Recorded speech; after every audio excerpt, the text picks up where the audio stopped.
ان عدت الشہور عند اللہ کے نزدیک کتاب اللہ میں مہینوں کی گنتی 12 ہے، جن میں سے 4 مہینے حرمت والے ہیں۔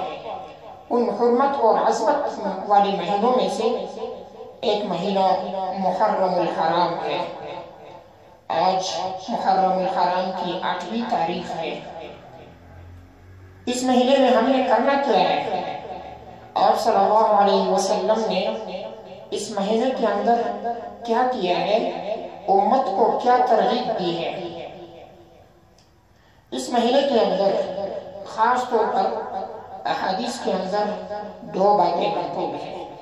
ایک عاشورہ کے روزے کے متعلق ہے اور ایک اس دن اپنے اہل و عیال پر رزق کے اندر کھانے پینے کی اشیاء میں وسعت کے مطابق ہے، فراخی کے مطابق ہے کہ اس دن اچھے اچھے کھانے پکائے جائے اپنے بچوں کے لیے، اہل و عیال کے لیے۔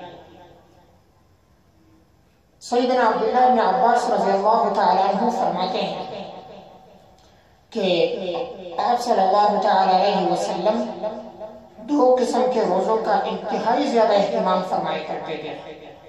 ایک رمضان کے روزوں کا اور دوسرا عاشورہ کے روزے کا۔ محرم الحرام بھی عظمت والا مہینہ ہے، اور پھر اس محرم الحرام کے مہینے کے اندر عاشورہ کے دن کو اللہ تبارک و تعالیٰ نے بہت بڑی عظمت بخشی ہے۔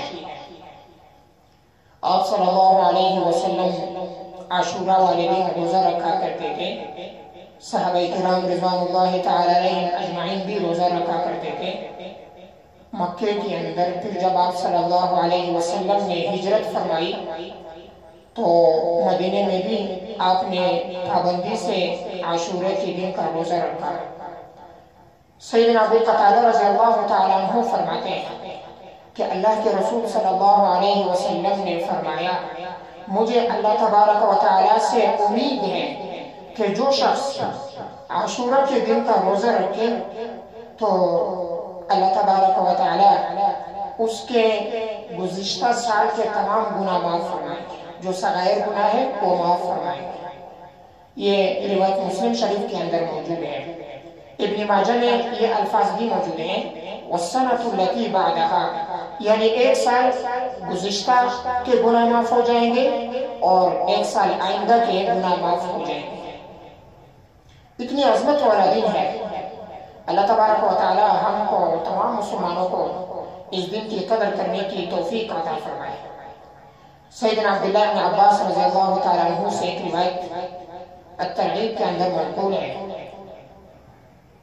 فرماتے ہیں کہ محرم الحرام کے مہینے کا 1 روزہ 30 روزوں کے برابر ہے، جس کا نتیجہ یہ نکلتا ہے کہ جو شخص محرم الحرام کے پورے مہینے کا روزہ رکھے تو یہ ایسا ہے جیسا کہ اس نے پورا سال روزہ رکھا ہے۔ اور سیدنا